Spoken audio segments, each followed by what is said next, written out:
Hola, buenas tardes. Vamos a ir empezando. A ver, le quitamos el sonido al móvil y así no nos molesta.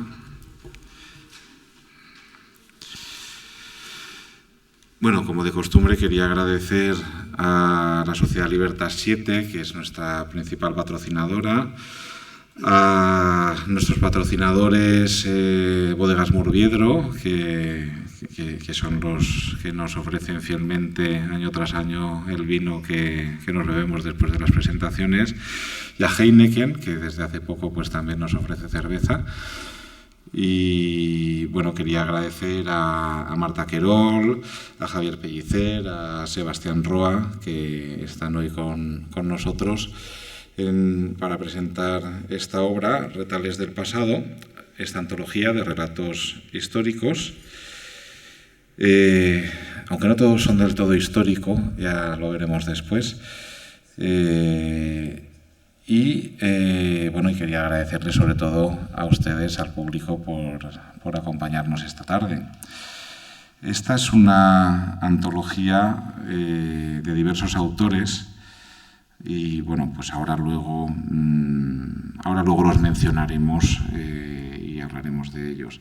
Antes quería presentar a quienes están conmigo esta tarde aquí en esta mesa, que bueno, creo que prácticamente los debéis conocer, ya los debéis tener ya muy vistos todos, pero bueno, pues por si alguien no los conoce, pues voy a presentarlos brevemente. Marta Querol es licenciada en Ciencias Económicas y Empresariales, tiene 2 másters, uno en Gestión de Comercio Internacional y otro en Ingeniería y Gestión de Calidad. Es asesora de empresas en implantación de sistemas y modelos de gestión para la excelencia. Colabora con las provincias y con distintas publicaciones locales y con distintos foros de literatura, y también participa como jurado en certámenes de relatos, en particular con el que tenemos aquí en el Museo Liber de Relato Corto Histórico. Ha colaborado y lo sigue haciendo con programas de radio y de televisión. Su primera novela fue El final del ave fénix, que quedó finalista del Premio Planeta en el año 2008, y la segunda ha sido Las guerras de Lena, en 2014. Javier Pellicer fue ganador del primer premio Creepshow del Festival de Relato Fantástico en 2008 y finalista de la edición al año siguiente del mismo certamen en la categoría de ciencia ficción.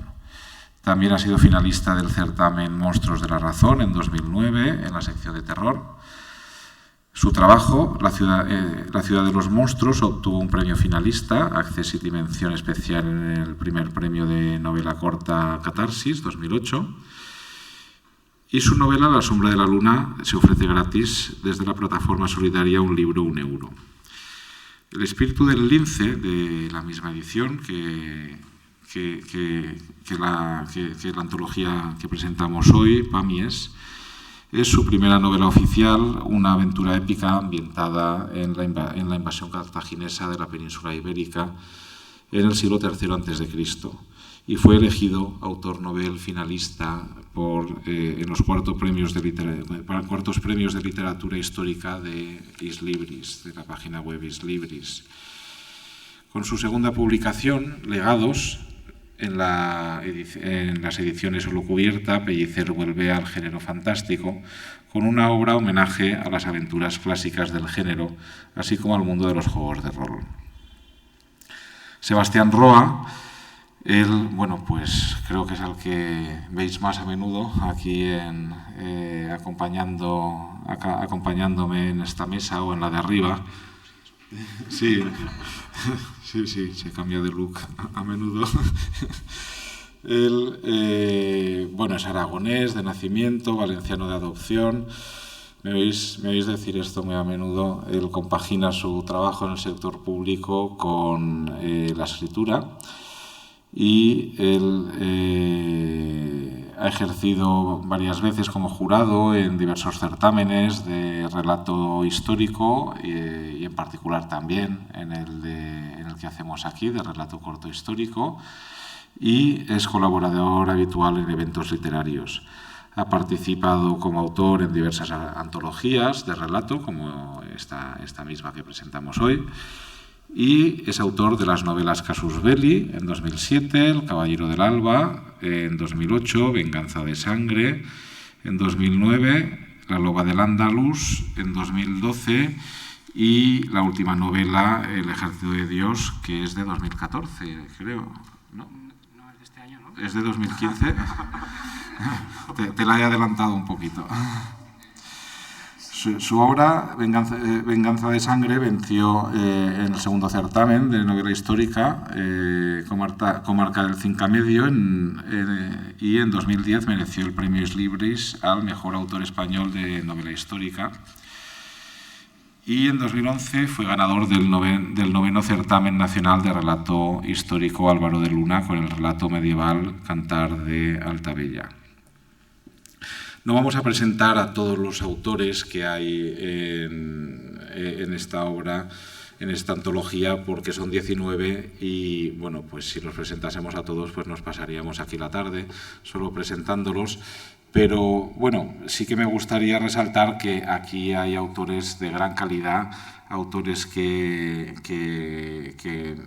en España pues tienen un reconocimiento y además muchos amiguetes. Así que Javier Negrete pues es un especialista, él es profesor de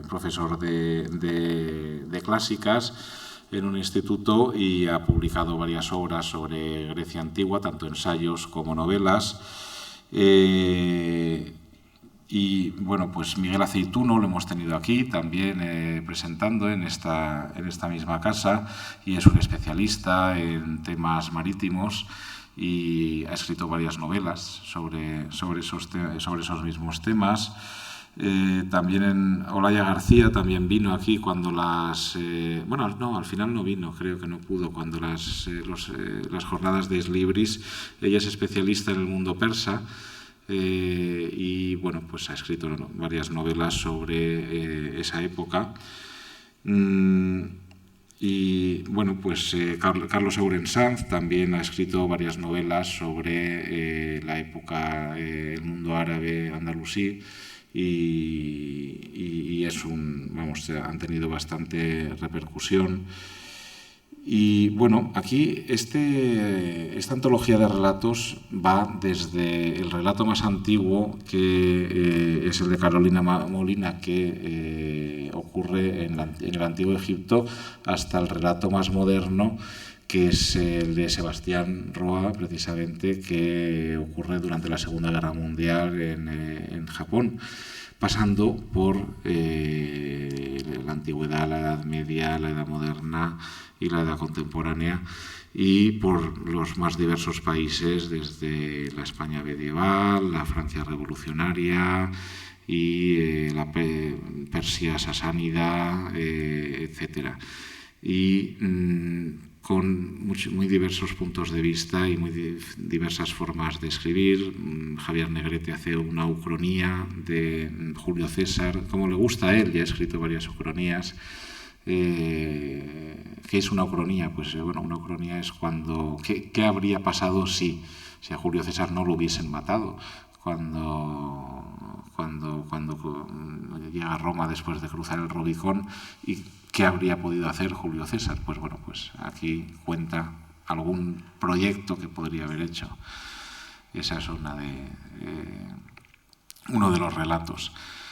Por eso decía que no todos son históricos, sino que es una situación que podría haberse dado en la historia, pero que no se dio.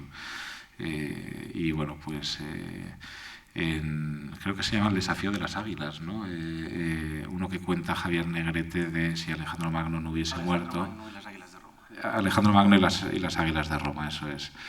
¿Qué hubiese ocurrido si Alejandro Magno no hubiese muerto y se hubiese enfrentado con Roma? Bueno, pues esos son diversos puntos de vista de los que nos van a hablar. Y bueno, y cedo la palabra ya a Marta Querol, porque lo que nos interesa es oír después a los autores. Y bueno, pues Marta, Muchas gracias. Bueno, buenas tardes a todos y gracias por acompañarnos en esta tarde. La verdad es que para mí es impresionante presentar una antología con los autores que hay contenidos aquí dentro, porque como muy bien ha dicho Alejandro, pues prácticamente la mayoría de ellos, si no todos, pues son autores publicados por editoriales muy importantes, ya con una obra reconocida, con sus seguidores y además especialistas, la mayoría de ellos, en los temas que han tratado dentro de esta antología. Yo siempre hago mis presentaciones desde el punto de vista del lector. O sea, yo escribo también, pero saben todos que soy muy lectora y que además disfruto leyendo. Entonces lo que voy a intentar es un poco transmitir lo que a mí me ha llamado la atención de la antología y luego, sobre todo, pues intentar hacer un pequeño coloquio con los autores para que nos cuenten pues, algunos intríngulis, ¿no?, de la obra.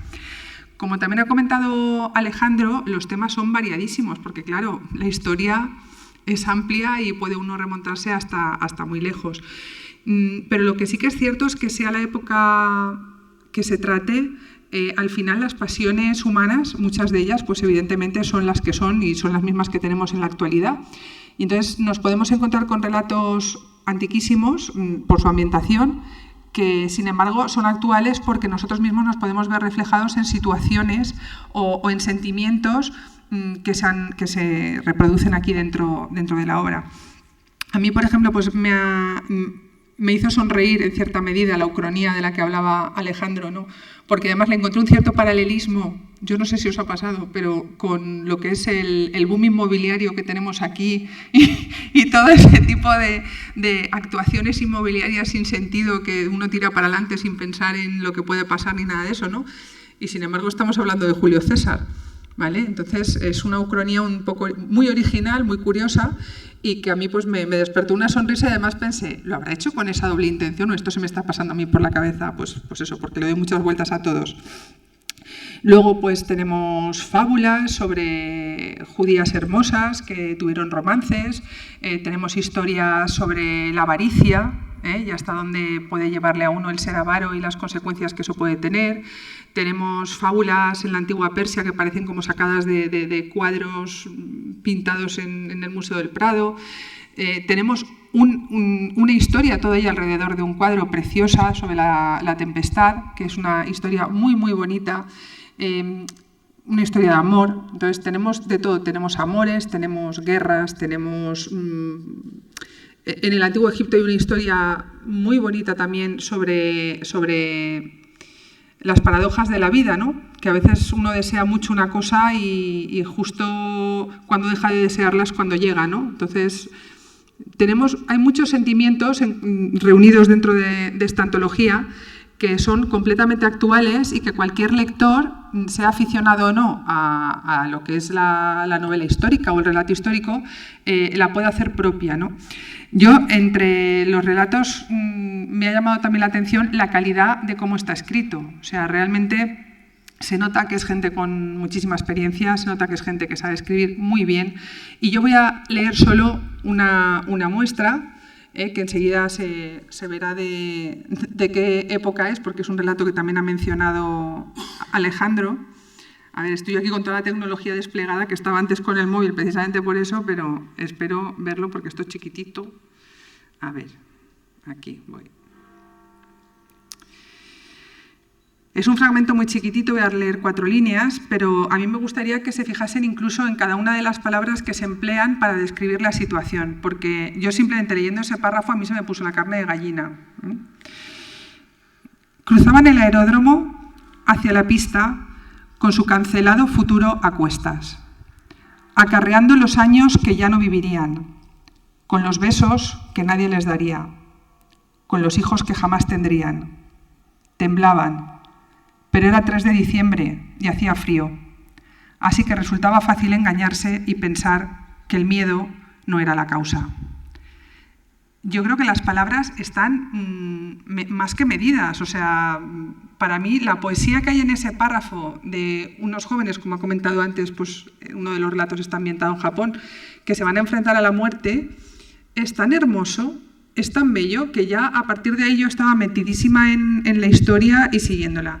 Y además es de esas historias que a lo mejor te vas viendo venir lo que va a pasar, pero dices, no puede ser. No puede ser, no puede ser. Y y te sorprende. Entonces, a mí los relatos me gusta que tengan un planteamiento, un nudo y un desenlace, y así tenemos a muchos, ¿no? que el final, la solución del relato es magistral, es directamente perfecta, ¿no? Entonces, ya un poco por darle pie aquí a mis compañeros, y consigo hacer funcionar esto también. Es fenomenal, ¿ves?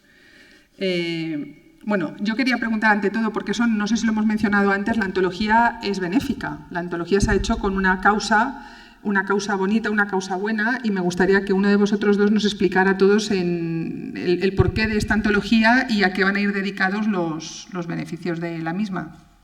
Bueno, la antología, bueno, había diversas opciones, ¿verdad, Sebas? Estuvimos planteando diversos tipos de iniciativas solidarias. Creo que hubo también, por ejemplo, un yacimiento en Turquía, puede ser, que es en Túnez, que llevaba un equipo español, y también había otras cosas no relacionadas con patrimonio, pero al final decidimos que mejor que destinar los royalties de los autores a algo relacionado con la historia, con lo que nos estaba ambientando nuestros relatos. Y decidimos pues, apoyar alguna causa que tuviera algo que ver con la defensa del patrimonio histórico. Y entre diversas opciones, al final elegimos la Biblioteca Viva del Andaluz, que es una entidad en Córdoba, creo que es Córdoba, ¿no? Sí, que se dedica a recuperar documentos de la cultura andalusí, y bueno, también realiza tertulias, conferencias relacionadas con esta cultura. Y al final decidimos que era el lugar más mejor simbólicamente hablando para dedicarle el libro, porque al fin y al cabo qué mejor lugar que en una biblioteca para un libro como este, que de relatos históricos. Y lo sometimos un poco a votación entre todos los autores y decidimos que era la mejor opción para dedicarle a los royalties de los autores. Muy bien. ¿Y cómo fue, quién fue el encargado de reunir a semejante plantel de autores? Porque esto no es fácil, ¿eh? Esto no es fácil. Bueno, esto no es fácil. Esto surgió de un grupo de Facebook, ¿no? Nos reunimos un grupo de novelistas históricos, que el grupo era para coordinarnos, para apoyarnos unos a otros, en documentación o para simplemente charlar sobre relatos históricos y novela histórica. Y creo que la idea fue de Teo, ¿no? Partido de Teo Palacios, que dijo, bueno, aquí tenemos un montón de autores que todos hemos trabajado con novela histórica, salvo creo que Concepción Perea, pero bueno, ella es arqueóloga, o sea que más o menos. Y al final decimos, pues nos reunimos todos y planteamos unos relatos entre todos a ver qué sale. Y bueno, más o menos la mitad de la plantilla de autores del libro somos de ese grupo de Facebook, y luego pues invitamos a otros autores, gente ya de renombre que no estaba en el grupo. Y bueno, ahí fue como surgió más o menos la idea de la antología, que bueno, también fue un camino bastante duro, como Sebas, sobre todo Sebas sabe, porque es el compilador. Y bueno, planteamos nombres que queríamos tener en el libro, y bueno, ahí fue surgiendo evidentemente lo mejor de los novelistas históricos de este país. Algunos nos contestaron, otros no nos contestaron, pero bueno, la verdad es que estamos muy satisfechos de los autores que se han unido al proyecto, porque aquí hay unos nombres de enorme nivel. No, bueno, sí, quería que tengáis en cuenta que comprar la antología implica apoyar al patrimonio, ¿no? Además, la situación de la Biblioteca Viva del Andaluz es especialmente delicada porque tenía un retraso en la llegada de las subvenciones que le tenían que dar las administraciones que la soportan. Yo creo que era de 3 meses, entonces estaba en un momento, incluso puede que a punto de cerrar, ¿no? Con lo que esta aportación, la verdad es que no va a significar gran cosa, porque los royalties que nos llevamos los autores no sirven para mucho. Lo que sí esperamos es que tenga una buena acogida la antología, tenga distribución, que la gente la lea, hable de ella, y a través de la antología sepan que nuestro patrimonio histórico y las entidades que están dedicadas a mantenerlo pasan por un momento difícil. Todas pasamos por un momento difícil, pero el patrimonio histórico quizás a nosotros nos duele como aficionados a la historia, y debería dolernos un poquito también a todos, porque es algo cosas que llevan 2000 años, 1500 años en pie y se están cayendo simplemente por el abandono institucional, pues al final tenemos que ser los particulares los que nos pongamos manos a la obra, ¿no? No es gran cosa lo que podemos hacer, pues a lo mejor comprando un libro de relatos ponemos ese granito de arena y de paso si leemos algunos relatos que no están mal y pasamos un buen rato, pues mejor que mejor, ¿no? ¿Os marcaron algunas normas a la hora de hacer los relatos? Porque me llama la atención que unos son más largos, otros son más cortos. Evidentemente las épocas no, porque cabía todo, ¿no? Pero ¿se marcaron algunas pautas o cada uno habéis hecho más o menos...? Hubo bastante libertad en ese sentido. Tampoco no había que pasarse tampoco con la extensión y todo esto, pero no hubo especiales normas ni nada, y sobre todo pues, libertad a la hora de tratar cualquier época o cualquier cultura. Porque, bueno, yo, por ejemplo, elegí una época que conocía de sobras gracias a mi novela, pero hay gente, por ejemplo, que ha tratado épocas que a lo mejor no habían tratado en extensión más larga, y los relatos le dieron la oportunidad de tocar esas épocas que normalmente no tocan, pero ningún tipo de regla, ningún tipo de imposición de ningún tipo. Eso iba a preguntaros, ¿por qué elegisteis la época que cada uno ha cogido? En tu caso has comentado que porque es la parte que conoces ya por tus novelas. Claro, porque es que cuando te codeas con autores de este nivelazo que saben muchísimo de historia, pues tienes que elegir una época que tengas bien tocada, porque ponerme ahora a documentarme para un relato y luego cometer algún desliz o algo con este tipo de compañeros, pues había que ir a lo seguro, por lo menos en el aspecto impone, de documentación. ¿no? Impone mucho. Bueno, yo me fui de la Edad Media, que es mi época, porque hay otras épocas que me gustan y siempre está bien experimentar, no tienes la oportunidad de escribir un relato, de hacer algo diferente. Te tienes que documentar, pero no es como para una novela, no tienes que estar 6 meses o un año documentándote, necesitas algo menos. Y luego, como también me atrae mucho la Segunda Guerra Mundial y me atrae la aviación, yo soy un poco friki de los aviones, pues pensé que podía aprovechar la situación esa para contar una historia de aviadores en la Segunda Guerra Mundial y de paso pues hablar de alguna emoción o de alguna sensación que siempre, de esas que tienes por aquí rondando y quieres darle salida y no encuentras dónde, ¿no? Pues esta ha sido una oportunidad muy buena. ¿Y hay algo de Satsuke en Sebas? De Satsuke. Sí, bueno, en nuestros personajes siempre hay cosas nuestras, ¿no? De Satsuke, claro que hay mucho de Sebas, porque además es curioso porque los japoneses, yo no sé si habéis leído algo supongo que sí, sobre Japón.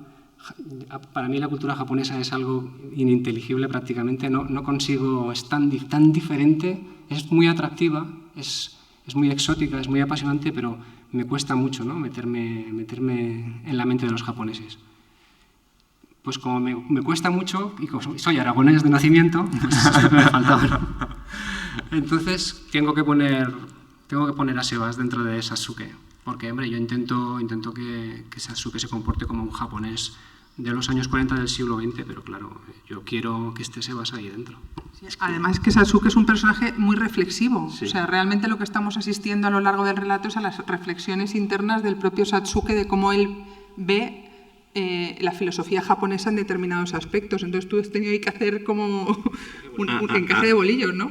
A mí me gusta su relato porque de cierto modo también tiene cierta similitud con el mío, porque un poco los dos estamos dando una especie de denuncia encubierta de los patriotismos exacerbados, y me gusta cómo lo ha abordado él, encima con una delicadeza muy interesante, y es un relato de emociones al final. Creo que ha dejado aparte todo tipo de argumentación histórica, se refleja la cultura japonesa de aquella época y el conflicto, pero sobre todo es un relato de personajes y de emociones. ¿Y vuestros relatos podrían dar pie a novelas? Siempre. Bueno, en su caso no lo creo, porque es muy... No, va lo que va y ya está. Hombre, siempre se puede, yo qué sé, pues buscar una historia que cuadre, pero yo desde luego no tengo intención de alargarlo. No. Está cerrado. ¿Y el tuyo? El mío supongo que sí, porque es más clásico, ¿no? Es un formato más clásico, el típico héroe, todo esto. Pero bueno, la historia de Indíbil, como caudillo íbero, se podría narrar en formato largo perfectamente, pero al final es un poco, quizás sería demasiado cercano a mi primera novela, que también sigue las mismas pautas. Entonces, no creo que haya una novelización de Indíbil, por lo menos de momento. aunque bueno, lanzo la idea por si algún escritor. Deduzco que no hay nada de Indíbil en Javier Pellicer, ¿o sí? Solo una cosa, la cabezonería. Un tío muy cabezón, igual que yo, cuando se mete una cosa en la cabeza es muy difícil de que se la quiten, pero aparte de eso no, porque bueno, son épocas muy diferentes y que puedes compartir con un guerrero íbero del siglo III a.C., es muy complicado, ¿no? Encima no tengo ningún tipo de trauma como él, ninguna lucha con el destino ni nada, o sea, que soy un tío muy normal en ese sentido. Bueno, ¿algún relato que os haya sorprendido a vosotros? O sea, vosotros, ¿alguno que os haya llamado especialmente la atención por algo y el por qué? ¿Nos lo podríais decir? Bueno, a mí me lo ha pisado Alejandro, yo coincido con él, que para mí, así original, el que destacaría por originalidad es el de Negrete, porque al fin y al cabo destaca entre todos los demás porque es el único que no es un relato totalmente histórico. Es una ucronía y encima él las maneja de maravilla y tiene mucha experiencia y conoce las reglas para poder romperlas.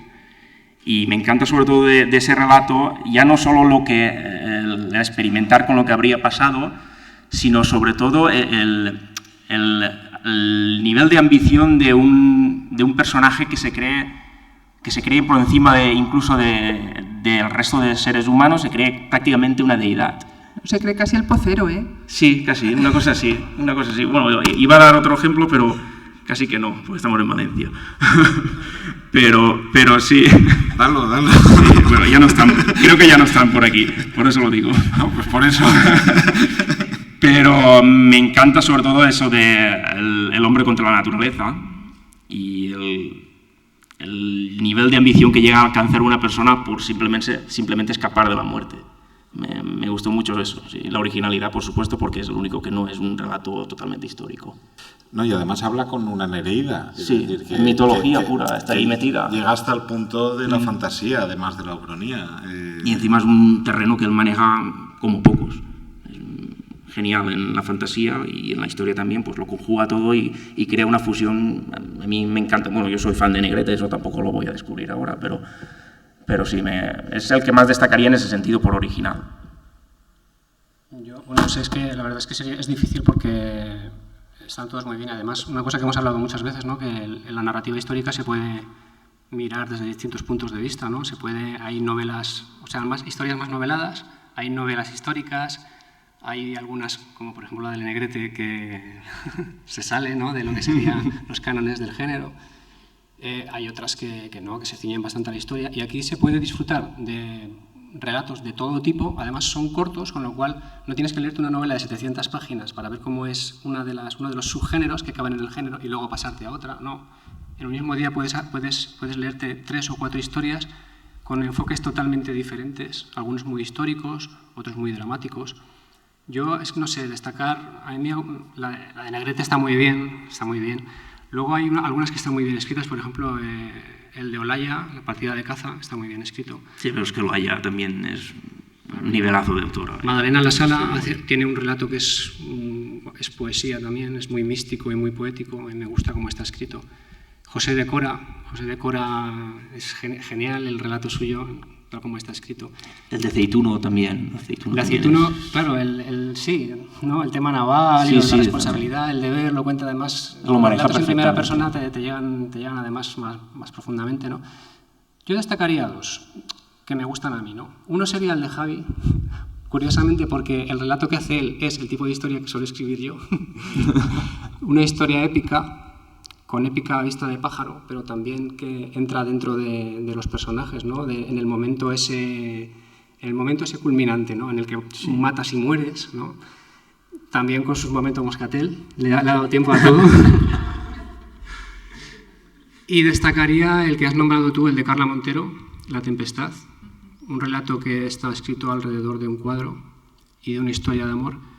A mí ese me ha gustado mucho, me ha gustado mucho ese relato.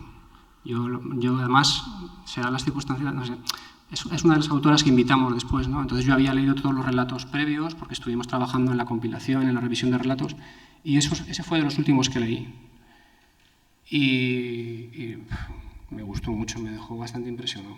Pero es que La verdad es que todos tienen un punto diferente de vista, el género cambia, primera persona, te vas a un omnisciente, no sé, o sea, hay un juego tremendo, no te aburres leyendo estos relatos.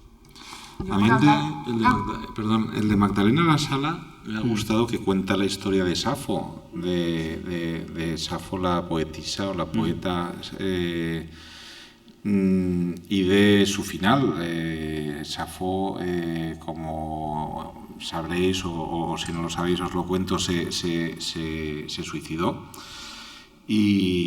Pero lo que en general no se suele saber es que se suicidó por el amor a un hombre. Y esa es la realidad histórica que se suele conocer. Y sin embargo, que cuentan los autores de la antigüedad. Y bueno, y aquí lo cuenta. No estoy haciendo ningún spoiler porque eso ya está documentado desde la antigüedad.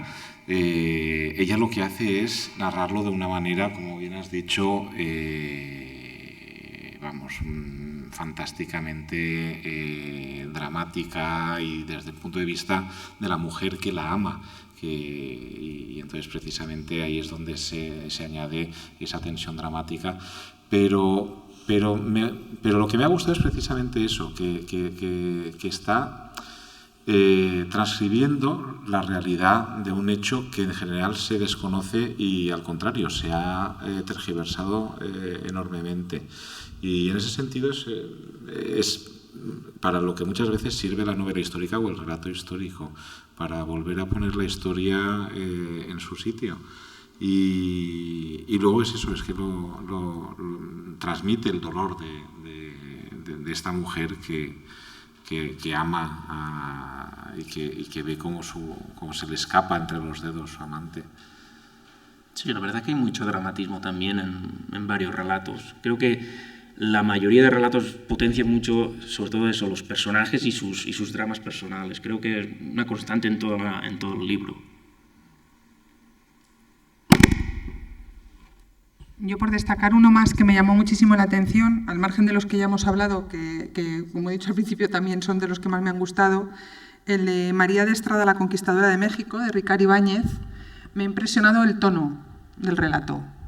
El tono del relato se narra en primera persona por una persona que está agonizando, y prácticamente cuenta pues la expedición de Hernán Cortés, pero con una crudeza, con una dureza, y desde un punto de vista muy, muy personal de esta mujer, que además, curiosamente, uno de los personajes que cita luego aparece en otro de los relatos.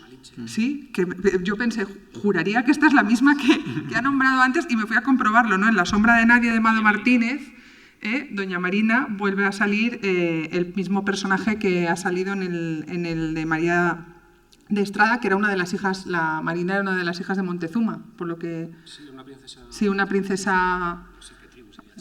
Sí, azteca, lo que fuese, ¿no?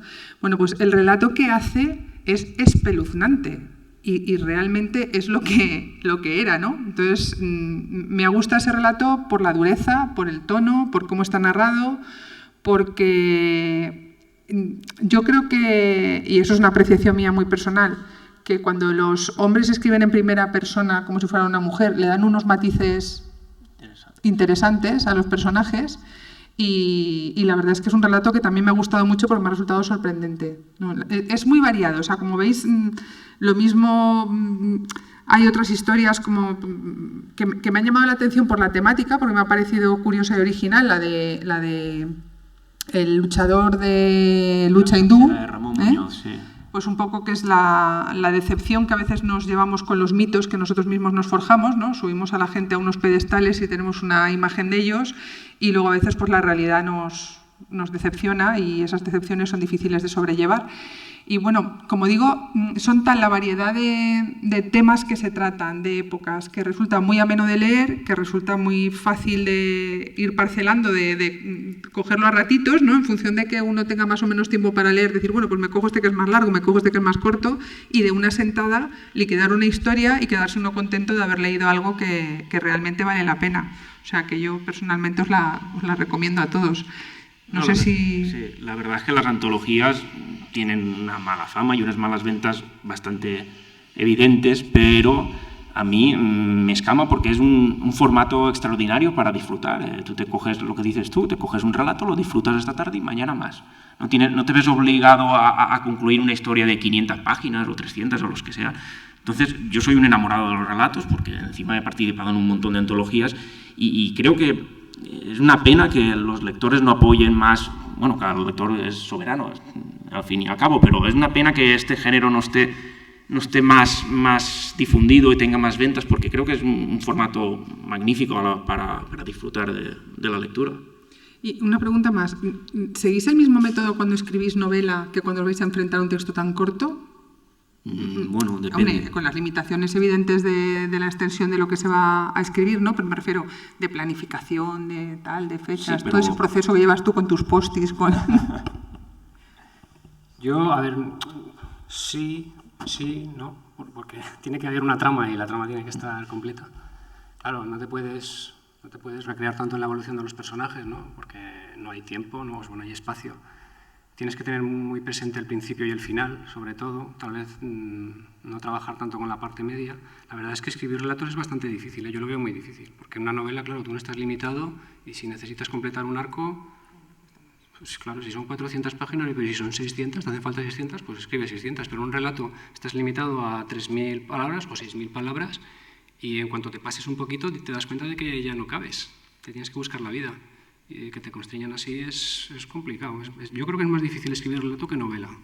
El relato es que tiene que ser impactante, rápido, como una bofetada, y a la hora de crearlo el autor también, creo, por lo menos en mi caso, es todo mucho más impulsivo. Tienes la idea, tienes el personaje, tienes incluso un final, pero lo escribes a base de impulsos, ¿no? Yo por lo menos no programo mucho, no me hago ningún esquema más que en la cabeza. Y en las novelas tienes que trabajártelo todo mucho más, tienes que hacer anotaciones, no sé, es mucho más impulsivo, sobre todo el relato, ¡pam!, lo tienes la idea, lo escribes en una sentada, más o menos, y luego, si tienes que cambiar algo, lo cambias, pero es todo impactante, como siempre lo comparo con una bofetada. Tiene que ser una bofetada para el autor y tiene que ser una bofetada para el lector. Si lo aburres en un relato, lo has cagado. En una novela ni te cuento.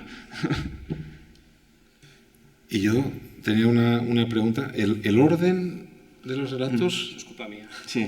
¿Lo has elegido tú? Eso tenéis relatos de todas las épocas. Y claro, hay, por ejemplo, lo ha dicho Marta, ¿no? La conquista de México, pues hay 2 relatos. De la Edad Media, por ejemplo, del lado cristiano, no hay ningún relato. Entonces lo que hice, yo me encargué del orden y lo que hice fue buscar el caos, pero un caos ordenado, ¿no? Que no hubiera un orden cronológico, porque no salía, que no estuvieran reunidos por épocas, porque no salía. Al final lo que hice fue desordenarlos de tal manera que pudieras pasarte del futuro al pasado, del pasado al futuro, saltarte 700 años o luego solo un siglo. En fin, que hubiera una especie de orden en el caos. Luego la cosa se puso difícil porque algunos autores se bajaron, ¿no? Se bajaron del carro y nos dejaron ahí un poquillo colgados, pero bueno, lo arreglamos bien. Yo creo que más o menos, como no hay ningún orden, yo creo que más o menos ha quedado bien en ese sentido. No sé si queréis decir algo vosotros. Preguntar. Si alguien quiere hacer alguna pregunta, que aproveche.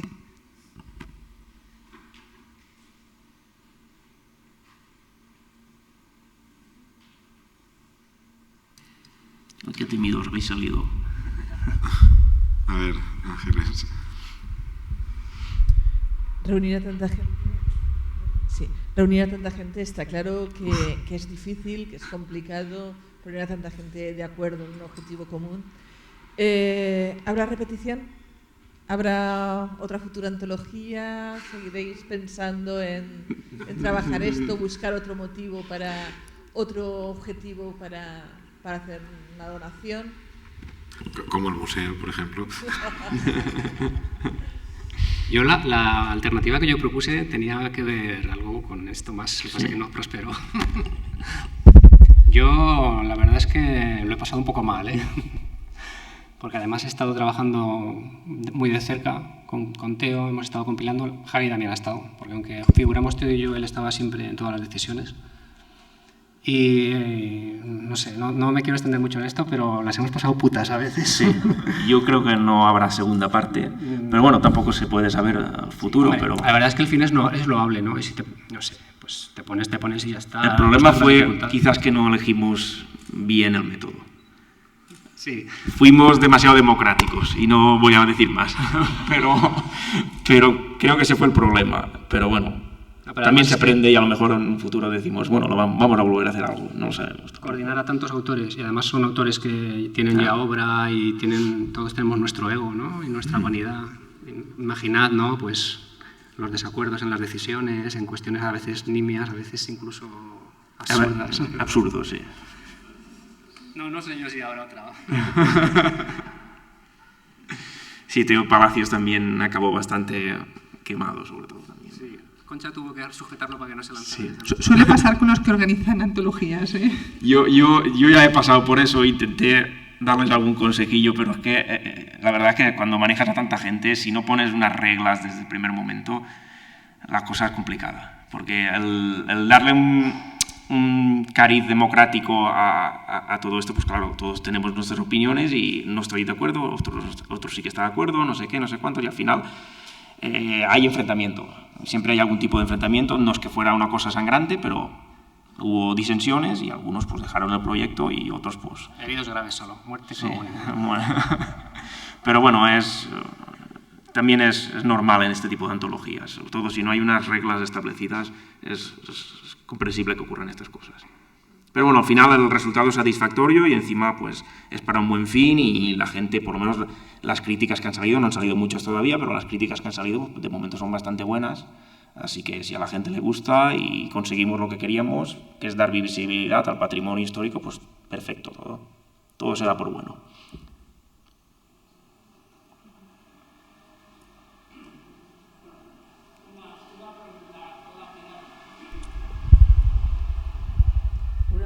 Lateral a este asunto. El género ese de novela que habéis dicho de qué hubiera pasado si hubiera... Ucronía, la ucronía. ¿Acronía? Ucronía. Ucronía. Pues es que el otro día, ¿en qué se basa y cómo se puede desarrollar esa idea? El otro día leí que si no hubiera caído el Imperio Romano, por ejemplo, cuando se descubrió América se hubiera llegado a la Luna. Bueno, las ucronías se basan sobre todo en puntos importantes de la historia, en qué habría pasado si tal o cual cosa no hubiera pasado. No sé, por ejemplo, el caso de Julio César, si no lo hubieran matado, o el caso de Aníbal, si hubiera conquistado Roma, cuando al final se retiró, no quiso entrar en Roma, bueno, pues qué hubiera pasado. Todo eso es lo que da pie a las ucronías, el punto, yo lo llamo punto focal, el punto en el que una cosa o sigue un camino o sigue el otro. La historia nos dice que sigue un camino, pero ¿qué hubiera pasado si hubiera seguido otro? Pues eso es la ucronía, eso es lo que los autores juegan y es una mezcla entre literatura histórica y, bueno, novela histórica en este caso y novela fantástica, porque al fin y al cabo estás contando una cosa que no ha ocurrido. Es una fantasía, pero una fantasía con ambientación histórica. Ahí es donde se define la ucronía. A mí me parece un subgénero muy, muy interesante y no descarto, de hecho he tenido ideas para abordar ese subgénero y en esa especialidad el genio, por decirlo de alguna manera, es Javier Negrete, porque ya tiene varios textos tratando ucronías y encima para tratar la ucronía tienes que conocer muy bien la historia para saber qué reglas puedes romper y por dónde puedes ir y cómo habría ocurrido la cosa de manera verosímil y realista. Entonces es difícil también de manejar, es un subgénero que no se cultiva mucho, pero es complicado de abordar, pero también muy satisfactorio, creo yo. Paul Anderson es un autor Sí. que ha trabajado mucho ese género y que me gusta mucho. Y luego hay otro autor, no recuerdo cómo se llama. Sí, Juan Miguel Aguilera, aquí en Valencia. Y luego hay otro autor americano que hizo toda una historia del Imperio Romano que proseguía hasta el siglo XV o hasta... bueno, de hecho hubo un Imperio Romano que siguió, que fue el bizantino, pero no, yo digo el de Occidente. Y y que llegaba a una edad tecnológica avanzada en el siglo XV, que era algo como lo que comentabas, que era bastante, y que en efecto descubría América, en efecto pues eso, llegaba a una edad, digamos, tecnológica y de informática, etcétera, en el siglo XV, que era muy... es interesante. Sugerente. Es que hubiera sucedido, sí.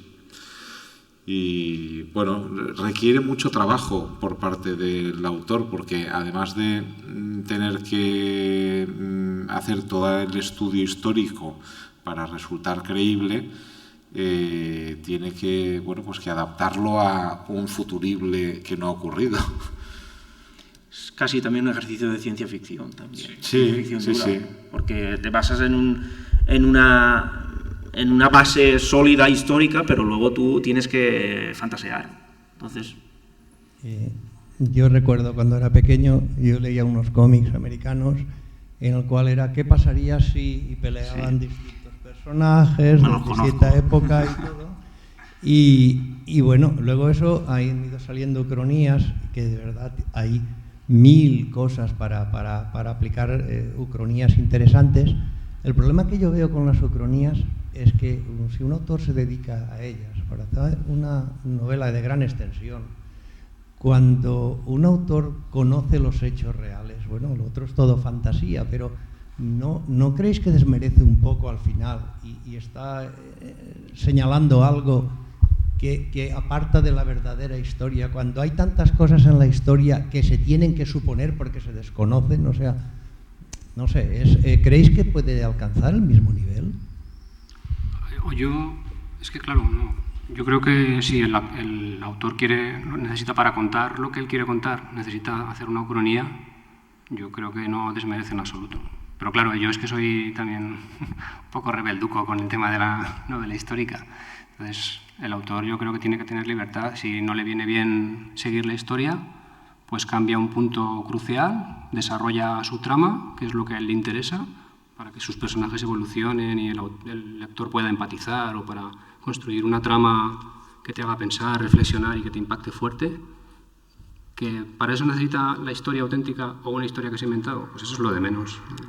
Eso forma parte del contexto, al fin y al cabo. Y luego es muy interesante, porque además estaba diciendo, es como ciencia ficción, pero en el pasado, ¿no? En lugar de imaginarte lo que ocurre en el futuro, pues, como, no sé, la verdad es que son todo conjeturas, es como un juego, pero al final es que siempre es un juego, porque es la paradoja. Al desarrollar una trama, la paradoja es una de las opciones que tienes siempre. En la histórica, en la policíaca, en la negra, la paradoja. ¿Qué pasa si? ¿Qué pasa si? ¿Qué pasa si te queda un día de vida y tienes que hacer un montón de cosas, ¿no? ¿Qué pasa si despiertas una y otra vez en el mismo momento del día y repites el mismo día, ¿no? El día de la marmota. ¿Qué pasa? La paradoja es un clásico del drama, del guión, de la novela, y en la ucronía es una paradoja más, al fin y al cabo. Es que al final también, incluso cuando estamos haciendo novela histórica, también estamos ficcionando, también estamos inventando cosas, aspectos que no conocemos, que no están documentados y que desconocemos, porque, por ejemplo, yo cuando he tratado el tema de los íberos, pues hay mucha información del mundo íbero, pero también hay mucho desconocimiento, hay muchas cosas que no se conocen. Entonces, al final la historia te está obligando a fantasear hasta que se haga un descubrimiento que valide la realidad, lo que fue real. Entonces, al final estamos jugando a la fantasía en todo momento. La literatura tiene un componente fantástico, o de ficción, mejor dicho, del que no te puedes evadir, tarde o temprano. Entonces, ¿la ucronía es demasiado fantástica? ¿Se aleja demasiado de la novela histórica? Sí, tal vez sí, pero bueno, si el lector es lo que quiere, bienvenido sea. Al final, si hay lectores que quieren eso, y en el caso de, por ejemplo, de las obras de Negrete o de este tipo de ucronías, se nota que hay lectores que le interesa eso. Además, que me parece muy interesante porque también de algún modo acercas la novela histórica a lectores que a lo mejor están más cercanos a la fantasía. Entonces, todo lo que sea acercar la historia, aunque sea indirectamente a los lectores, me parece perfecto, siempre que sea un resultado de calidad, por supuesto. Últimamente, hace poco, se ha publicado una novela que está teniendo un éxito increíble, que nos está hablando del mundo romano, pero con una tecnología de vapor. Sí. Que han descubierto el vapor y, bueno, y en un mundo romano, en Roma, pero con una tecnología de vapor. Y la verdad es que es una novela, no la he leído todavía, pero dicen que está muy bien escrita y, bueno, y muy interesante, ¿no? Que plantea situaciones muy, muy interesantes. Es que la ucronía tiene la ventaja de la sorpresa, creo yo. Claro. O sea, en la novela histórica fiel a la historia, digamos, al margen de que te pueda sorprender la trama y demás, pero el contexto es todo previsible. En una ucronía se juega con la sorpresa, porque realmente lo que te va a plantear el autor es algo que ha imaginado él como alternativa a lo que realmente sucedió, y ese impacto puede ser un gancho muy potente para el lector, ¿no? Entonces, yo creo que lo que pasa es que es un tipo de novela diferente, pero que al final al que le gusta leer, en general también nos gusta que nos sorprendan, nos gusta que nos enganchen y nos gusta que no todo sea siempre previsible, y en una ucronía eso casi lo tienes garantizado. Entonces, si está bien escrita, es perfectamente, no sé, pues una novela como lo está siendo, ¿no? De un éxito tremendo. Aparte de que la máquina de vapor se inventó en Alejandría, por Filón de Alejandría, en el siglo I después de Cristo.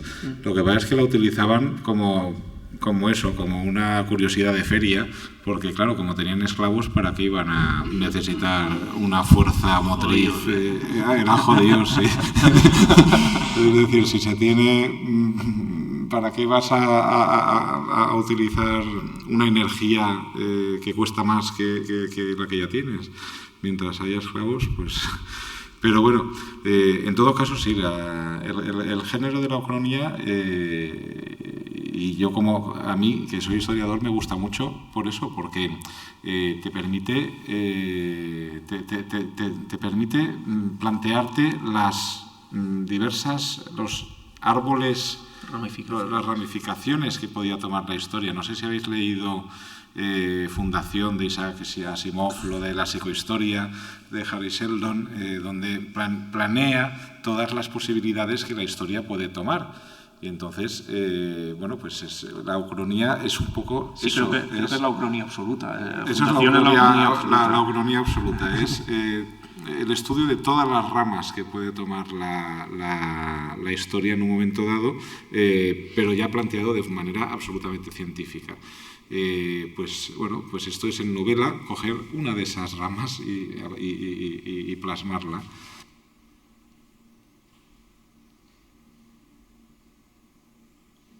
Más.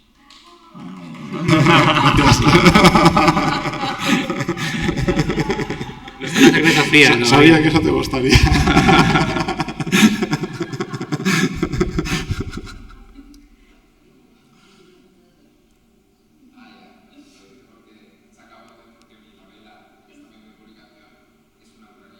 Hombre, pues di algo.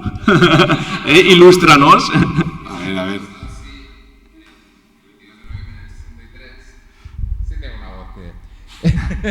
Si el 22 pero es que de esto noviembre se graba para YouTube.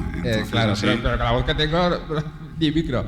Sí que hubiera ocurrido si el 22 de noviembre del 63 el que muere no es John Fisher Kennedy, sino su mujer, Jacqueline. Entonces, efectivamente... Algunos dicen que no fue él, pero bueno. Que no fue el... Bueno, pero yo no me meto en rollos conspiranoicos, ¿no? Yo voy a lo práctico. ¿Y qué ocurre? Pues ahí la historia se bifurca por un pequeño detalle y efectivamente esa historia, ese contexto, mi novela se desarrolla a partir de ahí. Efectivamente es una ucronía más moderna de las que comentáis, pero sí, efectivamente. El cuarto disparo, ¿eh? Pronto. Pues la esperamos con impaciencia. Gracias. ¿Alguien más ha escrito una novela?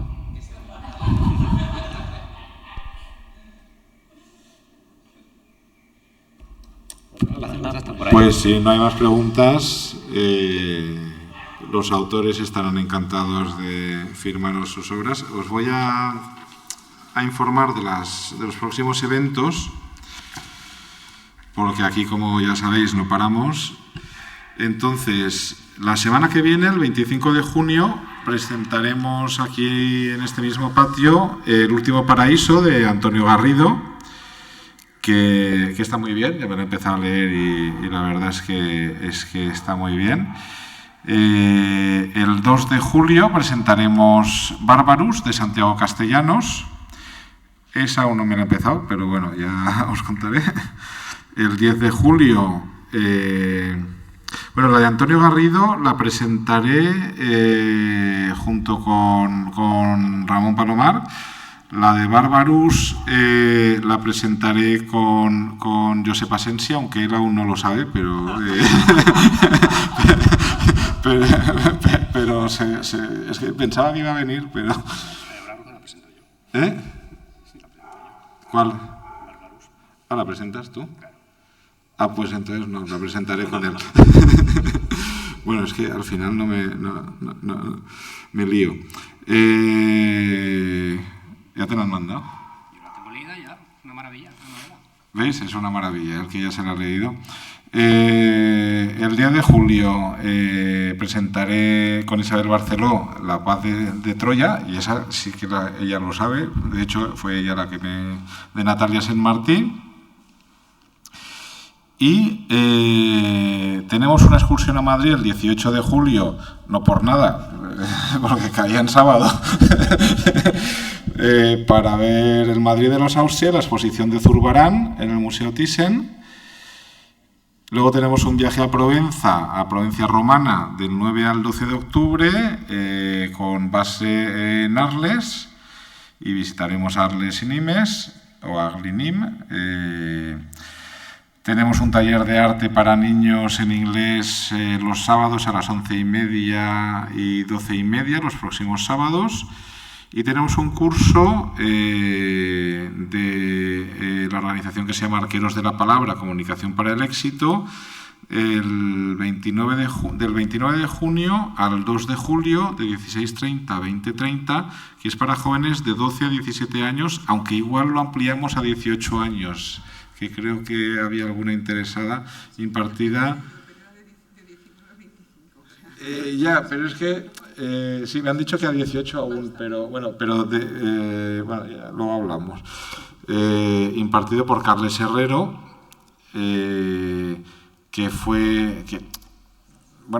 yo fui al mismo curso con pobres resultados, como podéis ver, pero bueno, no por culpa de ellos.